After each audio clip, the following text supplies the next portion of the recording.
তারা ভাবে আমি বোকা, অথচ আমি জেনে বুঝে হেরে যাই। কখনো কখনো জেতার চেয়ে হেরে যাওয়ার মাঝে আনন্দ বেশি থাকে। একদমই ঠিক কথা। আসুন এ সম্পর্কে একটু ভাঙিয়ে বলি আপনাদের। তারা ভাবে আমি বোকা।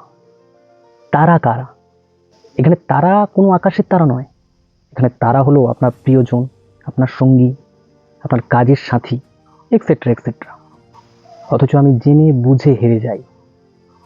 মাঝে মাঝে আমাদের লাইফে এরকম কিছু হয় না যে আজকে হেরেই যাই, আর ভালো লাগছে না, দুনিয়ার সাথে দ্বন্দ্ব করতে করতে হাঁপিয়ে গেছি, এবার একটু রেহাই দাও ঈশ্বর, একটু রেহাই দাও।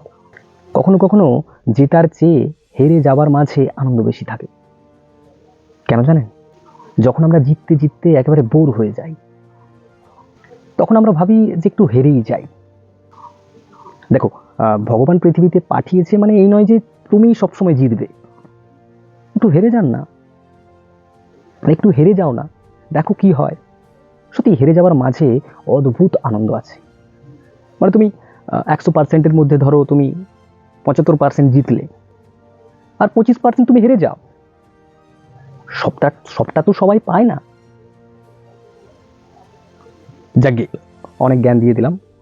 আমার এই পোস্টটা ভালো লাগলে অবশ্যই লাইক, শেয়ার, কমেন্ট এসব হবে যদি মনে করো তোমরা, তাহলে করেই দিও।